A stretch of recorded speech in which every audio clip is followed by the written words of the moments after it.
अस्सलामुअलैकुम दोस्तों, welcome back to our channel find Urdu. Altruistic altruistic का मतलब है खुद गर्ज ना होना, दूसरों की मदद करना वाला। एल्ट्रुइस्टिक का मतलब होता है ऐसा शख्स जो बिना किसी फ़ायदे के दूसरों की मदद करे, यानी वो अपने से ज़्यादा दूसरों के लिए सोचता है और उनकी भलाई चाहता है। He is known for his altruistic behavior. वो अपनी बेगर्ज मदद के लिए मशहूर है।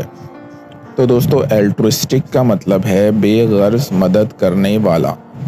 उम्मीद है आपको एल्ट्रुइस्टिक का मतलब समझ में आ गया होगा। मिलते हैं नेक्स्ट वीडियो में। शुक्रिया।